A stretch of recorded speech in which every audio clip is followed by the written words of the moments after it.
Just got back from a bike ride, feeling good.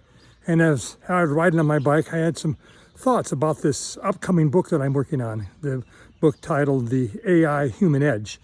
My approach and plan for how organizations can use AI to not replace humans, but to empower and augment that which makes humans great. And there's a couple of really important concepts that enable that to happen. And one of them is called entity propensity models, which is a model that we build on each of our key stakeholders, each of our key customers, each of our key constituents. Think of them as a digital twin about each and every one of our important humans. It can be devices too, but for purpose of this discussion, let's say humans. And so those entity propensity models are comprised of propensity scores. And propensity scores have been around for a long time. A credit score, for example. A credit score measures your likelihood to repay a loan. Retention score measures the likelihood of you staying with an organization or staying as a customer. And the entity propensity models are comprised of these series of propensity scores that define the performance and behavioral tendencies and characteristics of our key entity. Building these is very straightforward, a very straightforward 4-step process that must involve the subject matter experts.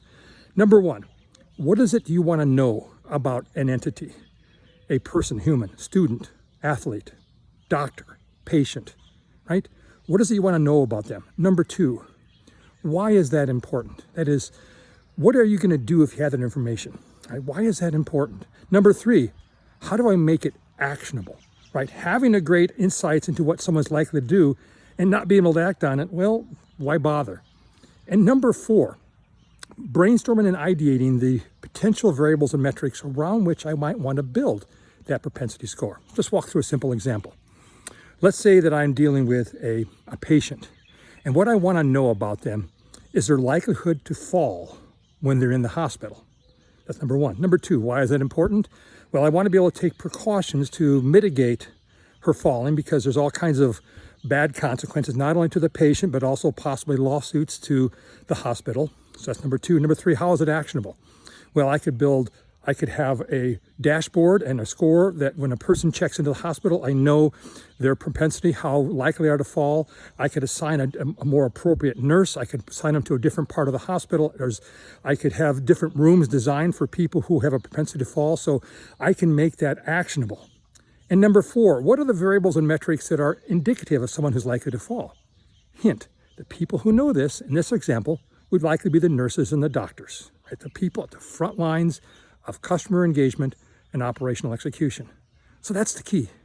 When we build these entity propensity models, they contain these propensity scores that allow us to quantify the likely performance and behavioral characteristics of our key entities. And you blend that with AI, like generative AI and agentic AI, with large language models and RAG models and blah, blah, blah. You end up with AI models that generate more relevant, more meaningful, more responsible, and more ethical outcomes. So bottom line, those 4 steps for defining these propensity scores require the subject matter experts. And what we're going to do is we're going to turn those subject matter experts into AI engineers. Yes, you're going to become a citizen of data science. Cheers.